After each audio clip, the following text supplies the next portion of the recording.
دو بھائیوں کو وراثت میں زمین ملی تھی اور وہ سالوں سے اس پر اکٹھے کام کر رہے تھے۔ ایک دن کسی معمولی بات پر دونوں کی تکرار ہو گئی اور بات اتنی بڑھی کہ دونوں نے زمین کے بٹوارے کا فیصلہ کر لیا۔ ایک دن بڑے بھائی کے دروازے پر دستک ہوئی۔ دروازہ کھولا تو ایک مزدور کھڑا تھا۔ مزدور کہنے لگا، میں کئی دنوں سے کسی کام کی تلاش میں ہوں۔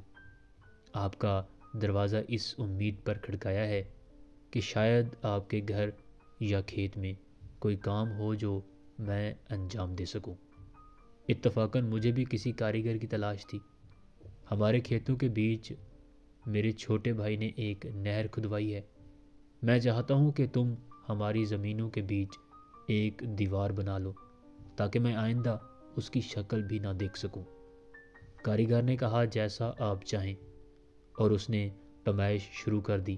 بڑا بھائی کہنے لگا، میں قریبی قصبے جا رہا ہوں ایک کام سے۔ تمہیں اگر کام کے لیے کسی چیز کی ضرورت ہو تو کہو تاکہ میں ساتھ لے آؤں۔ کاریگر نے کہا کہ اس کے پاس سب چیزیں ہیں اور کسی چیز کی حاجت نہیں ہے۔ شام کو جب وہ قصبے سے واپس آیا تو یہ دیکھ کر اسے حیرت بھی ہوئی اور غصہ بھی بہت آیا کہ کاریگر نے دیوار تعمیر کرنے کی بجائے کھیت کے بیچ بہتی نہر پر ایک چھوٹا سا پل بنایا ہے۔